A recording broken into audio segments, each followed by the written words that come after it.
Welcome to my kusina. Magluluto ako ngayon ng sinigang na baboy. So, mayroon tayong kamatis, kalahating sibuyas, radish, at saka okra. And then, ito yung ating sinigang mix. Sampalok, tsaka gabi. So, may asin tayo, may nor cubes tayo, pero hindi ko na siya lalagyan siguro.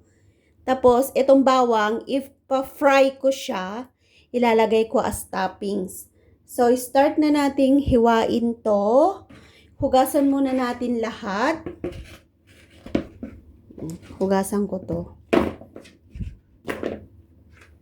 Yan, hugasan ko ito. So, hugasan natin yung ating kamatis.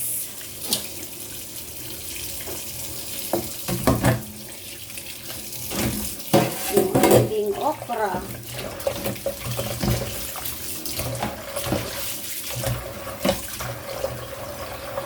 And then, balatan natin yung radish.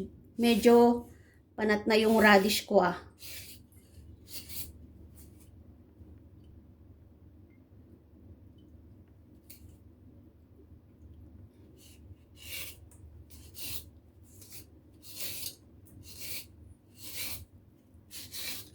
So, radish po yung ilalagay ko sa ating sinigang.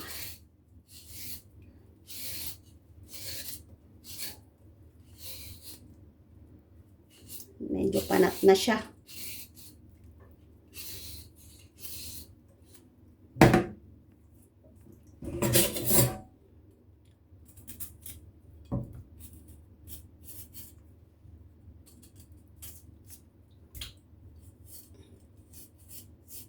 So, ready na yung ating gulay.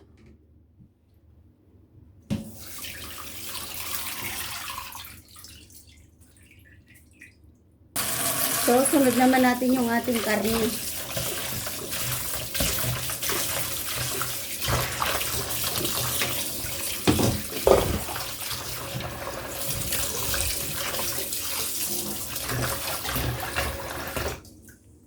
So, ito lang po yung gagamitin nating karne kasi mag-isa ko lang kakain. So, hiwain natin yung ating karne. Sinigang. Ang sigang natin. Ulam ko ng tanghalian at saka dinner. Wala sila amoy.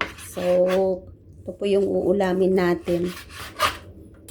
So, yan. Tapos na tayo. Lagay natin sa lalagyan.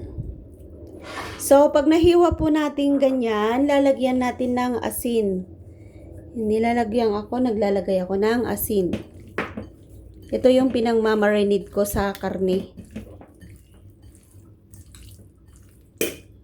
So, ready na yung ating karne ng baboy.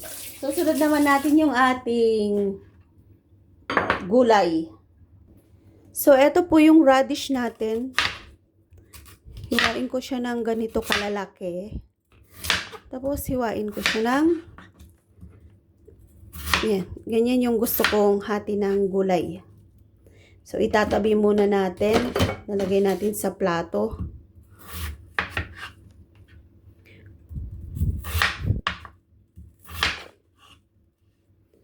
Yung mga iba, hindi ganito yung hati nila sa radish nila. Pero ako, ganito yung gusto kong hati. Depende po sa inyo kung ano yung hating gusto nyo. Pero ako, ganito. Kasi ako naman yung kakain. So, itatabi ko muna. Lagay natin dito. Yan, lalagyan ko ng sibuyas. Kasi may ano ko, natira. So, tatabi natin to. And then, sibuyas, kamatis, pampakulay. Kaya may sinigang ako, ay yung sinigang ko may kamatis kasi gusto kong may kulay yung ating sinigang. So, ready na yung ating mga ingredients. Ito na po lahat yung ingredients natin para sa ating sinigang. At ipiprito ko muna yung aking karne kasi yun ang gusto ko, yung may medyo brown siya. So, start na po nating magprito. Ipiprito ko muna konti yung ating karne kasi yun ang gusto kong luto sa ating karne. Ayaw ko ng ng tubig lang. Yung iba, binoboil lang nila yung tubig tapos ilalagay na nila yung karne. Ako naman, ayaw ko ng ganong setup ng luto. So, yan. Lagyan na natin to.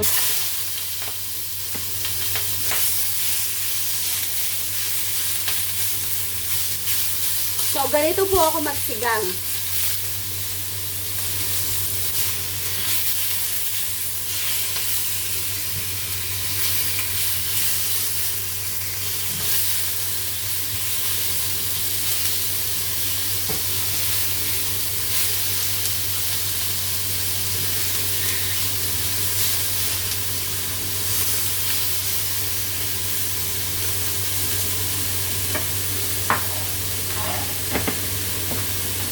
Then, lalagay ko yung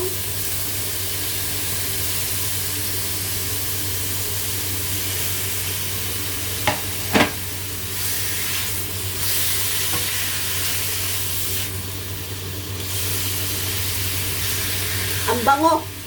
Diba? Ang bango ng sinigang natin.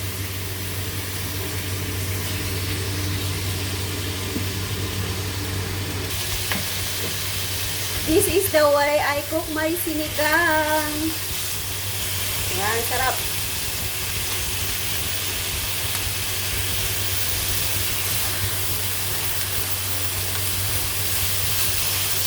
So, maglalagay na ako ng tubig.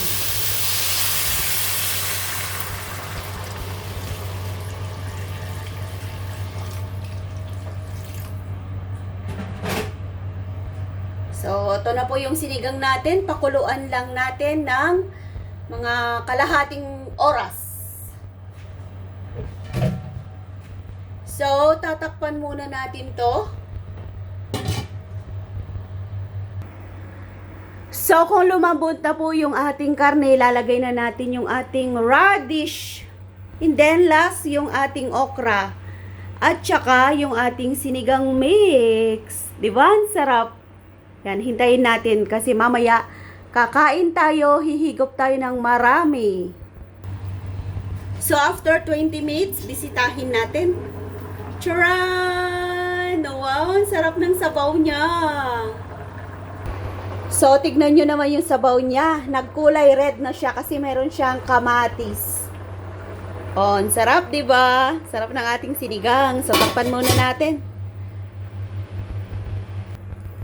So, tignan natin. Wow! Ang sarap. Ganda na ng kulay niya.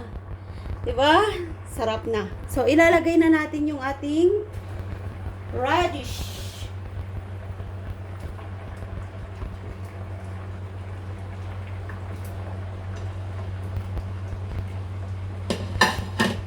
So, ihuhuli natin yung ating ngalan yan, okra.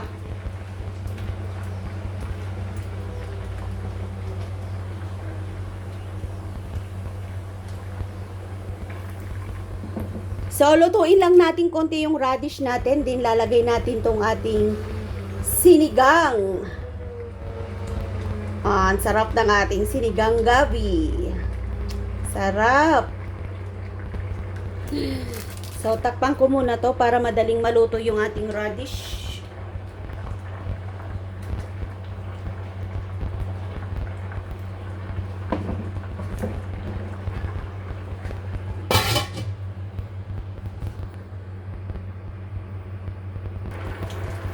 So, luto na yung ating pangalan nun, radish.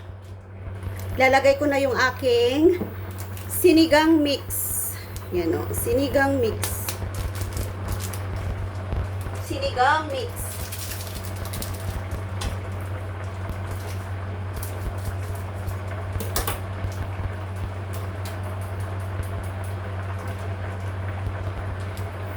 Pero gusto kong ilagay muna yung lalagay ko muna yung okra kasi baka tumigas.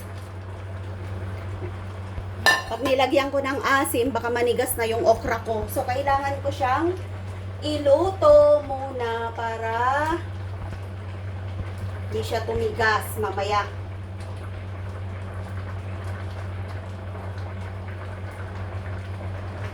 Sarap ng aking sinigang with kamatis. Iluluto ko lang yung okra ko.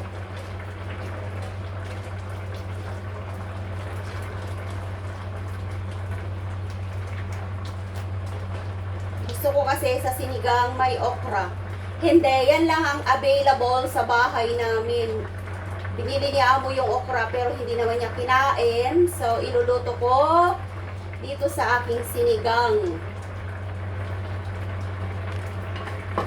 Man, sarap. Ang sarap-sarap ng ulam ko.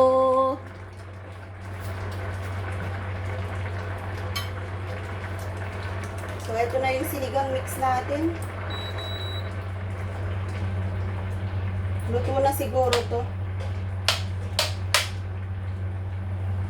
Maglalagay tayo ng sinigang mix. Tanan! Huwag na nating ilagay lahat. Kasi mamaya, maasim.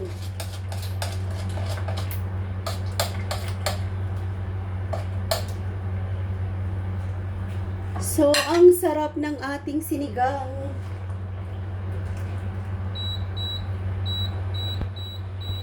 So, lusawin natin yung kwan. Sinigang mix natin.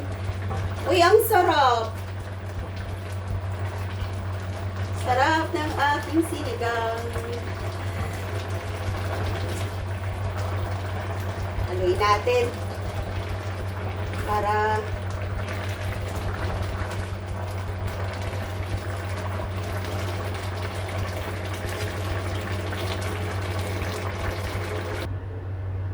so, kain na po tayo. Luto na yung ating sinigang na baboy.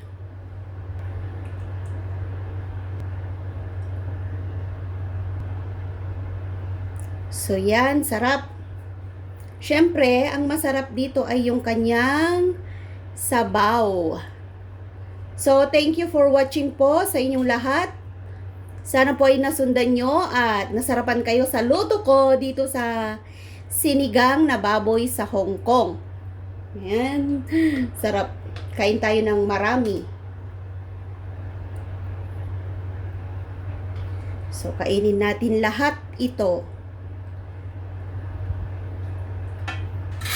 So, yan na po yung ating sinigang. Tikman natin yung sabaw. Tikman natin yung sabaw, ha. Thank you po sa inyong lahat. Bye! Kain na ako.